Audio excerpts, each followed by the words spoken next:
오늘 함께 은혜 나누실 말씀은 사무엘상 7장 7절에서부터 12절까지 말씀이 되겠습니다. 사무엘상 7장 7절에서 12절 말씀을 우리 다 함께 봉독해 올리겠습니다.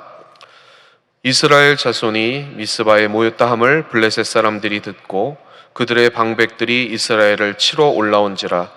이스라엘 자손들이 듣고 블레셋 사람들을 두려워하여 이스라엘 자손이 사무엘에게 이르되 당신은 우리를 위하여 우리 하나님 야훼께 쉬지 말고 부르짖어 우리를 블레셋 사람들의 손에서 구원하시게 하소서 하니, 사무엘이 젖먹는 어린 양 하나를 가져다가 온전한 번제를 야훼께 드리고 이스라엘을 위하여 야훼께 부르짖음에 야훼께서 응답하셨더라. 사무엘이 번제를 드릴 때에 블레셋 사람이 이스라엘과 싸우려고 가까이 오매 그날에 야훼께서 블레셋 사람에게 큰 우레를 발하여 그들을 어지럽게 하시니 그들이 이스라엘 앞에 패한지라. 이스라엘 사람들이 미스바에서 나가서 블레셋 사람들을 격추하여 뱃갈 아래에 이르기까지 쳤더라. 사무엘이 돌을 취하여 미스바와 센 사이에 세워 이르되 야훼께서 여기까지 우리를 도우셨다 하고 그 이름을 에벤 에셀이라 하니라. 아멘. 할렐루야. 새벽 예배에 참여하신 모든 성도님들을 주님의 이름으로 축복하고 환영합니다. 이 예배 자리에 주님이 함께 하시는 줄을 믿습니다. 이번 한 주간 사무엘상 말씀을 가지고 함께 은혜를 나누길 원합니다. 오늘은 첫 번째 시간인데요, 사무엘상 7장 7절에서 10절 말씀을 통해 전쟁터 한가운데 서 있는 신앙인이란 제목으로 여러분과 함께 은혜를 나누고자 합니다. 말씀의 제목을 한번 따라해 주시기 바랍니다. 전쟁터 한가운데 서 있는 신앙인. 전쟁터 한가운데 서 있는 신앙인. 오늘은 이 주제를 가지고 함께 나누기 위해서 먼저 서론 부분을 조금 배경을 먼저 살펴볼 필요가 있습니다. 그래서 먼저 서론입니다. 이 사무엘상 이야기는 대부분이 전쟁 이야기입니다. 전쟁은 사람이 마주치는 그 고난 가운데 가장 어려운 형태라고 할 수가 있습니다. 그래서 우리는 사무엘상에서 특별히 전쟁터 한가운데 서 있는 그 신앙인들의 다양한 모습을 바라보게 됩니다. 이는 우리에게도 중요합니다. 왜냐하면 우리의 삶도 평화를 원하지만 사실은 보이지 않는 전쟁의 연속이기 때문입니다. 많은 분들이 하나님의 전에서 예배 가운데 그리스도인의 모습을 보이시지만 학교나 회사나 세상이라는 그 전쟁터 가운데에서는 전혀 다른 모습을 가지고 계실 수 있습니다. 그래서 어떤 분들은 저희를 바라보며 저는 저분이 예수님을 믿는 사람인 줄을 전혀 몰랐어요. 왜냐하면 의지할 사람 또는 그 세상의 그 방법을 누구보다 먼저 찾는 사람이었거든요. 이렇게 말하는 분을 볼 수가 있습니다. 또 반대로 저분은 하나님을 믿는 것 같은데 일을 잘 못합니다. 이런 얘기를 듣기도 합니다. 그런데 중요한 것은 지금 잘한다 못한다 하는 그러한 세상의 소리는 아닐 것입니다. 우리가 알다시피 전쟁터는 매 순간마다 상황이 바뀌고 변화하고 가장 중요한 것은 결국 따로 있기 때문입니다. 오늘 여러분과 저는 이 사무엘상에 나와 있는 네 가지 전쟁, 첫 번째는 장로와 그 엘리의 전쟁이 있고, 두 번째는 오늘 살펴볼 사무엘의 전쟁이 있고, 세 번째는 사울의 전쟁, 그리고 네 번째는 다윗의 전쟁이 있습니다. 이 가운데 첫 번째와 그 두 번째를 함께 묵상하면서 사무엘의 전쟁이 다른 전쟁들과는 무엇이 달랐는지 함께 살펴보고자 합니다. 간략하게 이 전쟁들을 말씀을 드리면, 장로들과 엘리의 전쟁은 문제를 전혀 이해하지 못하고 실수를 반복하는 참패의 역사였습니다. 사무엘의 전쟁은 불가능함 가운데서의 승리라고 할 수가 있고요. 사울의 전쟁은 승리하다가 끔찍한 패배다라고 할 수가 있습니다. 다윗의 전쟁은 고난과 어리석음, 역경 가운데 반복되는 승리, 이렇게 간략하게 정의할 수가 있습니다. 우리는 그 가운데 하나님의 생각을 배우고 그리고 따라가기를 원합니다. 무엇보다도 가장 중요한 것은 도대체 신앙이 이 전쟁 가운데 어떻게 평화를 찾을 수 있는가, 이것을 이해하는 일이고, 그리고 전쟁을 일으키는 이유와 명분을 넘어서 한 사람이 사느냐 죽느냐의 문제는 결국 하나님이 아니시면 아무도 책임져 주실 수 없기에 결국 평화는 하나님을 신뢰하는 그러한 사람에게만 임한다는 사실, 이것을 명심하시는 여러분 되시기를 주님의 이름으로 부탁을 드리겠습니다. 먼저 오늘 본문을 살펴보기 전에 이 사무엘상 4장부터 오늘 본문이 나오기까지의 배경인 그 장로들과 엘리의 전쟁을 이해해 볼 필요가 있습니다. 여러분이 아시는 것처럼 사사 엘리는 나이가 너무 많았고 거기에 있는 그 장로들은 끔찍한 그 블레셋의 억압에 맞서서 이제는 독립을 해야 되겠다, 그러한 생각을 가졌습니다. 그래서 이 전쟁의 명분은 그 분명했지만 하나님의 응답을 받은 적이 없는 이 장로들은 계속해서 다른 길을 가게 됩니다. 이 사사 시대는 여러분이 아시는 것처럼 이 시스템이 아주 엉망이었고, 그리고 이스라엘이 다른 길로 갔지만 적어도 전쟁 앞에서는 하나님 앞에 먼저 여쭤보는 그런 시스템은 있었습니다. 그런데 이 사무엘상 4장에 보면 이마저도 무시되었습니다. 그래서 위기 상황에 모인 이스라엘 사람들은 블레셋 군 앞에 스스로 무너지는 꼴을 보입니다. 블레셋은 원래 그리스 이 섬들에서 내려온 바다 싸움에 능한 사람들이었습니다. 그리고 군인 부족이었고요. 그래서 잘 준비된 이집트 군과 전쟁에 맞섰는데 싸움에서 졌습니다. 왜냐하면 당시 이집트는 세계 최강이었기 때문입니다.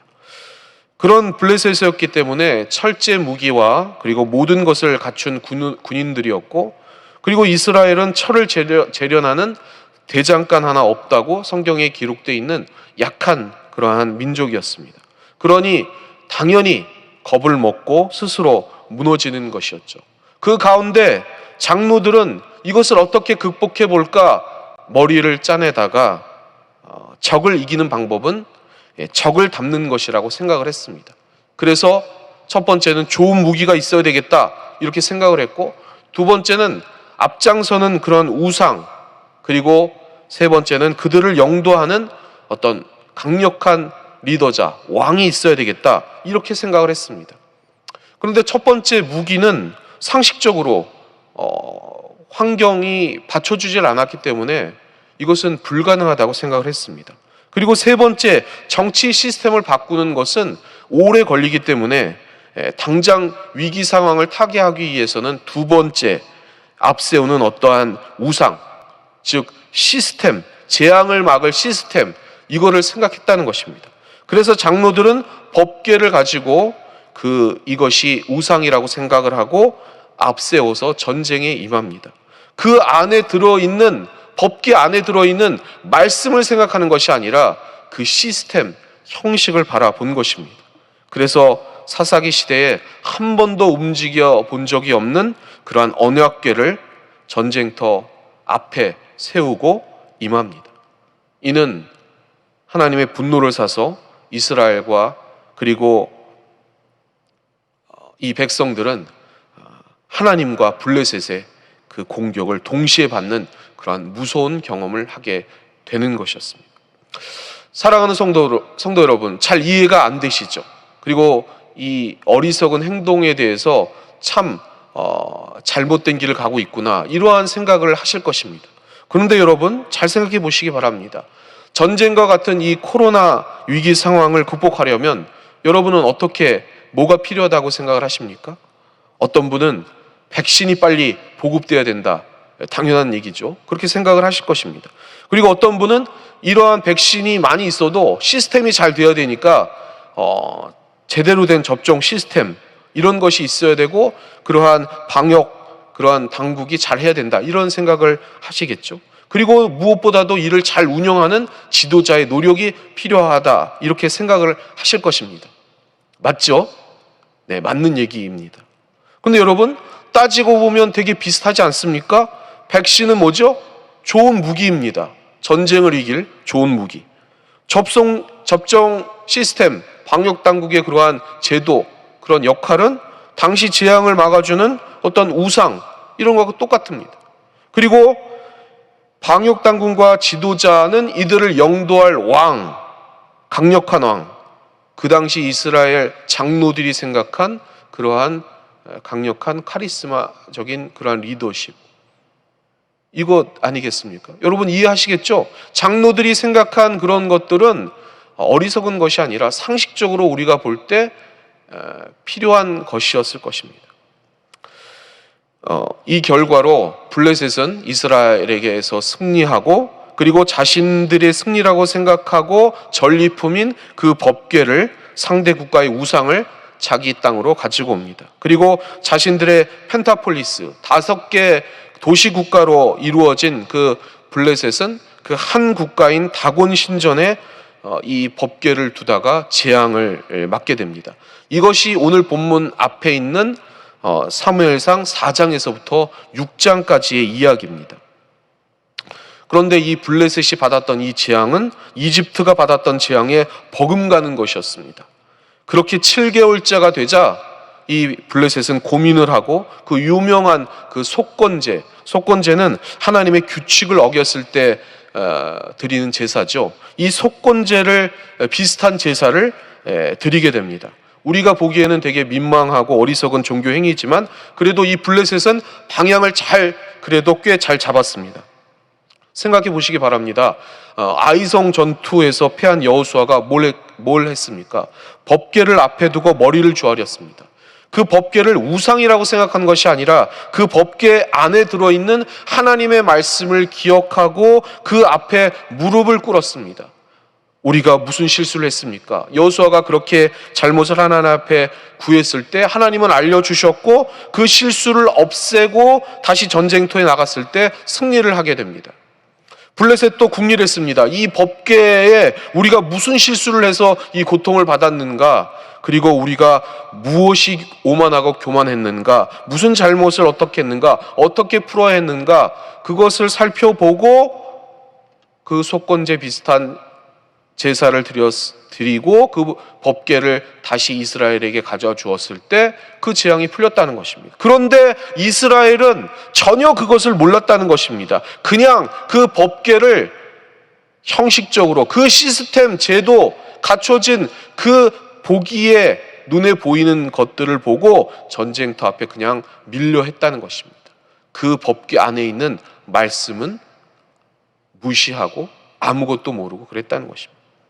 법궤 앞에서 그래서 블레셋은 이스라엘보다 먼저 평화를 찾았습니다. 자신들만의 종교적인 방법을 통해서 석곤제로 이 법궤를 이스라엘로 돌렸지만 문제는 이스라엘이었습니다. 전혀 그들은 알지 못했습니다. 첫 번째 전쟁 때 블레셋은 이스라엘을 향해 이렇게 말합니다. 사무엘상 4장 8절에 보면 저들은 여러 신들을 믿는 종족이다. 정확하게 신들이다. 이렇게 기록이 되고 있습니다. 그런데 이스라엘은 그것을 몰랐다는 것입니다. 하나님의 말씀을 잊은 지 오래된 그러한 백성들에게 나오는 전형적인 모습이었습니다. 법궤로 상징되는 말씀을 어떻게 대했는지도 몰랐기 때문에 그래서 법궤가 다시 돌아왔을 때 오베데돔의 어리석은 이스라엘 백성들과 또 다른 충돌을 계속해서 일으키게 됩니다. 그것이 20년이었습니다. 사람도 그렇지 않습니까? 다른 것은 참아도 예의가 없는 것은 못 참습니다. 하나님도 마찬가지십니다. 이스라엘은 탄식에 빠집니다. 이 블레셋의 압제는 계속되었지만 하나님께서는 계속 이스라엘 백성들에게 얼굴을 돌려버리셨다는 것입니다. 이 20년의 상황을 사무엘상 오늘 본문 말씀 앞절 7장 2절에 이렇게 표현합니다. 말씀을 함께 봉독해 올리겠습니다. 사무엘상 7장 2절입니다. 같이 함께 봉독하겠습니다. 괴가 기랏 여아림에 들어간 날부터 20년 동안 오래 있은지라. 이스라엘 온 족속이 야훼를 사모하니라. 이스라엘 온 족속이 야훼를 사모하니라. 이 사모라는 말만 이렇게 여러분이 들으시면 좀 오해하실 수 있어서 성경의 원문을 정확하게 말씀을 드리자면, 이스라엘 이 백성들이 20년간 비탄에 잠겨서 탄식했다, 이러한 의미입니다.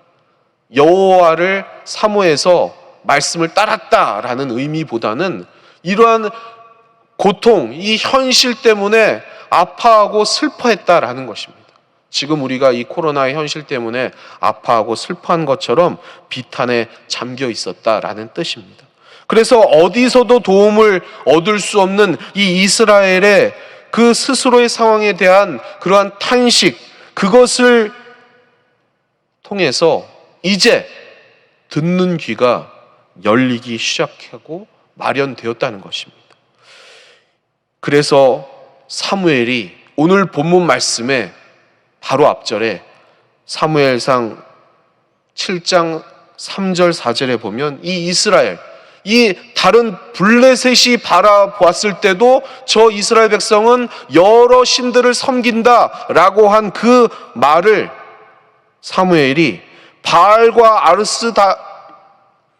다롯을 버려라, 너희 마음에 야훼께로 향하여서 그만을 섬겨라 라고 외칩니다. 그렇습니다. 여기서부터 시작되는 것입니다. 우리가 이 전쟁터 같은 삶을 살면서 어떻게 승리해야 하는가, 어떻게 이겨야 하는가, 어떻게 코로나를 극복해야 되는가, 어디서부터 시작을 해야 됩니까? 바로 여기에서부터 시작해야 되는 줄을 믿습니다. 그래서 두 번째, 사무엘의 전쟁, 이것을 살펴볼 필요가 있습니다. 우리가 어떻게 전쟁에 임하여야 하며 어디서부터 출발해서 어떻게 이 전쟁에서 승리해야 할 것인가. 그때 사무엘은 백성들을 블레셋과의 국경지대인 막루가 서 있는 이 미스바로 모읍니다. 이 미스바라는 말 자체가 막루라는, 망대라는 뜻입니다. 왜 일로 모이죠? 블레셋에 의해서 실로, 그 당시에 예배 중앙 처소였던 그 실로가 무너져서 예배 드릴 곳이 없었습니다. 마땅한 예배 장소가 이 이스라엘에는 없었다는 것입니다. 그리고 법궤를 빼앗기고 예배 장소가 무너졌기 때문에 마지막 보루인 이 미스바로 모이게 된 것입니다. 어떻게 보면 여러분, 우리의 현실과 비슷하지 않습니까? 자이던 타이던 자유롭게 마음 편하게 예배 드릴 수 있는 장소가 지금은 현실 때문에 무너져 있는 것입니다. 이러한 비상 상황에 우리는 어떻게 해야 하는가? 사무엘이 오늘 이야기하고 있습니다. 백성들을 미스바로 모이게 하고, 그리고 그곳에서는 군인을 훈련시킨 게 아니라 하나님과 백성들을 소통시키기 위하여 이 사무엘은 회개시키기 위하여 이 백성들을 미스바로, 예배의 중앙 장소 처소인 실로가 무너졌기 때문에 여기에 모여서 하나님과 대화하도록 이들을 이끌었다는 것입니다. 그리고 하나님은 이 회개를 받으시고, 그리고 대화를 받으시고, 그리고 이들을 용서해 주셨다는 것입니다. 우리 안에 있는 다른 루트, 그 우상, 그것을 버리고 미스바로 모여서 회개하면 하나님께서 이 기도를 응답해 주신다는 것입니다. 그래서 사무엘은 백성들에게 물을 길어와서 야훼 앞에 붓고 하루를 금식시킵니다. 이러한 회개 운동을 펼칩니다. 우리는 이 회개와 금식, 자주 듣는 이야기죠. 그런데 이 두 가지 사실은 오늘 본문 말씀 이스라엘 제사 중에는 물을 붓고 금식하는 방식 원래 없었습니다. 오늘 처음 나옵니다. 금식이라는 단어도 모세가 십계명을 받는 그 40일간 먹지도 마시지도 아니었다, 이러한 기록만 나오지 금식이라는 단어 처음 나오는 것입니다. 오늘 본문이 처음 나옵니다. 사무엘 안에서 왜 이 사무엘은 그러한 방식을 사용했을까 좀 살펴볼 필요가 있습니다. 저는 개인적으로 이러한 새로운 집회 방식이 사무엘이 자기 어머니의 그 영향을 받았지 않았느냐, 그런 생각을 합니다. 한나가 간절한 기도와 간구를 하나님 앞에 아뢰입니다. 눈물을 통해서 그 고통을 하나님 앞에 아뢰며 금식을 통해서 도저히 먹지도 못하고 하나님 앞에 부르짖었을 때 하나님께서 응답하시고 그리고 예언케 하셨다는 것입니다. 이것이 약 300년 후에 에레미야의 그 슬픔의 노래에서부터 이것을 또 우리는 발견할 수가 있습니다. 말씀을 함께 봉독해 보겠습니다. 에레미야애가 1장 16절 말씀입니다. 같이 한번 합독해 보겠습니다.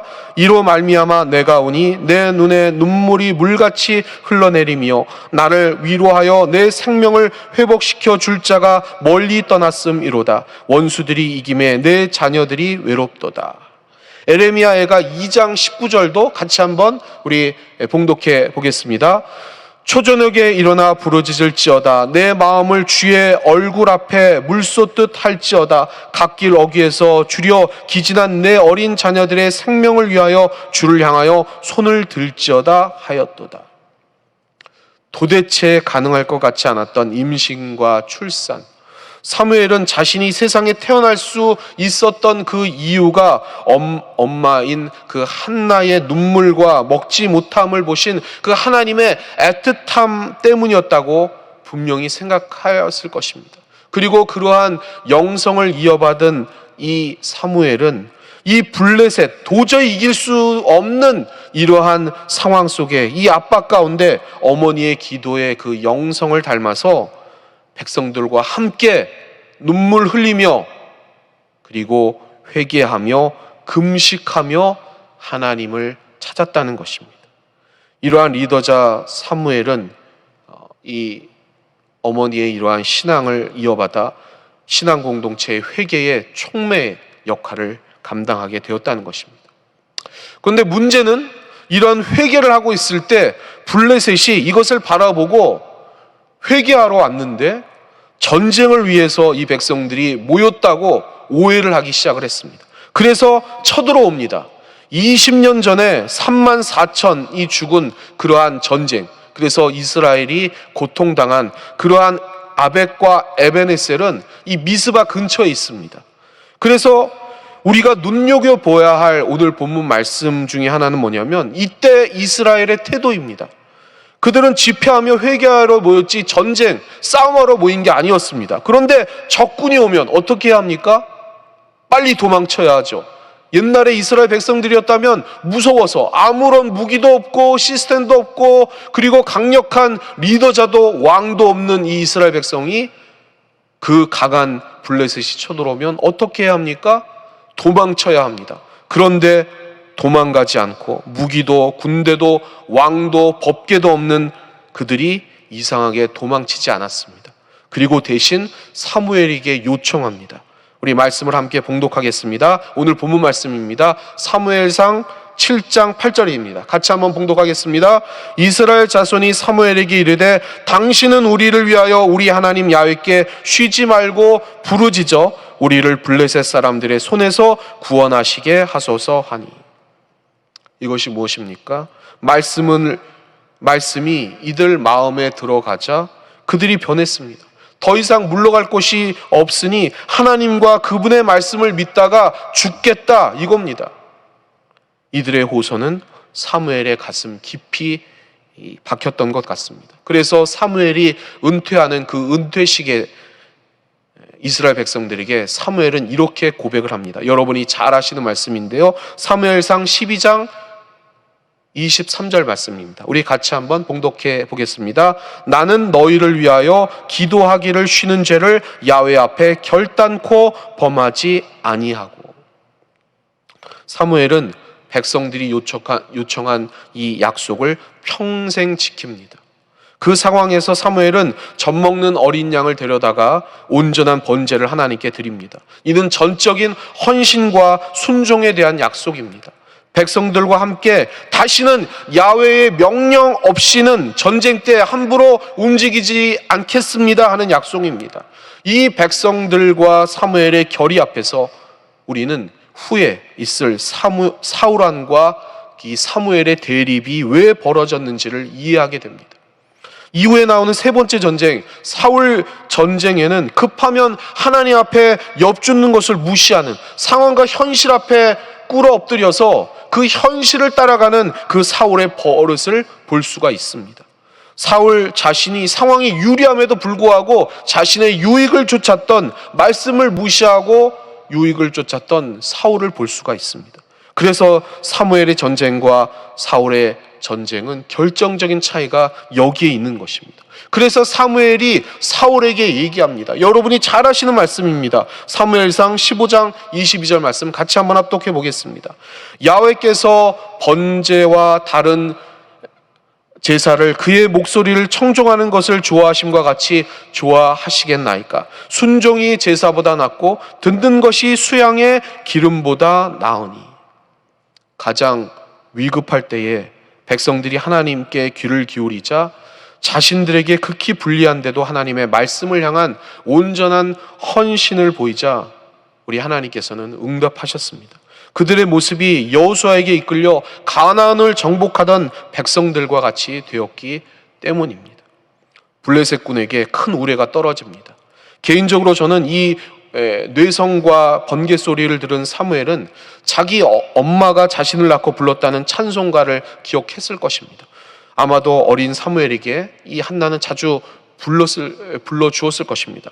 이것이 사무엘상 2장 10절에 나와 있는데요. 같이 한번 합독해 보겠습니다. 야훼를 대적하는 자는 산산이 깨어질 것이라. 하늘에서 우레로 그들을 치시리로다. 야훼께서 땅끝까지 심판을 내리시고 자기 왕에게 힘을 주시며 자기의 기름 부음을 받은 자의 뿔을 높이시려 하니라. 그러므로 이 미스바 집회와 전쟁에서 양상에 대해 여러분에게 저는 이렇게 말씀드릴 수 있을 것입니다. 이는 엄마 한나의 개인적인 삶의 전쟁이 그대로 아들 사무엘의 전쟁으로 넘어온 것이라 그렇게 말씀드릴 수 있습니다. 말씀의 결론을 맺겠습니다. 분인날을 격동시키는 그 고함 소리에 어쩔 수 없는 그 삶의 전쟁에서 한나는 금식하며 눈물로 호소를 했습니다. 그것을 하나님께서는 받으시고 응답하셨고 예언케 하셨습니다. 그것을 이어받은 이 사무엘의 그러한 신앙은 이 국난 앞에서 금식과 회개, 눈물을 통해 하나님 앞에 나아갔고 그것을 하나님께서는 받으시고 이 사무엘상 4장에 나오는 그 에벤에셀의 끔찍했던 패배를 갚아주시사 20년 후에 완전하게 극복시켜 주셨습니다.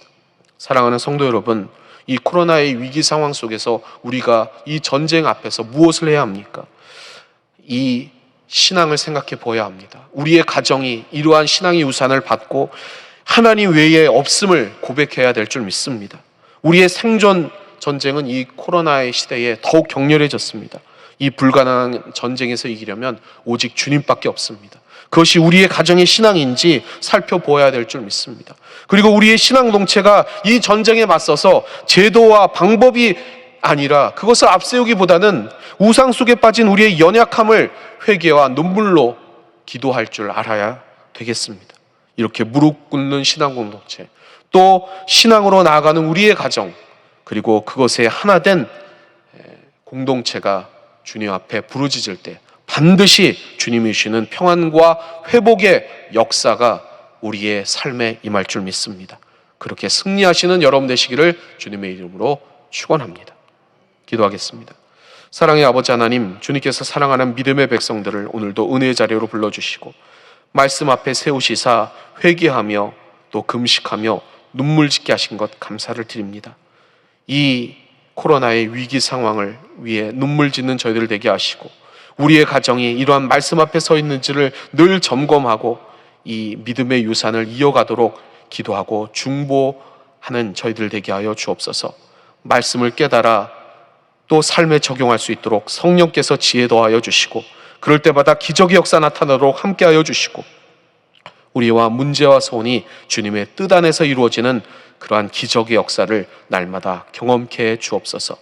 우리가 먼저 해야 할 것은 이 위기 상황에 기도하며 무릎 꿇는 것입니다.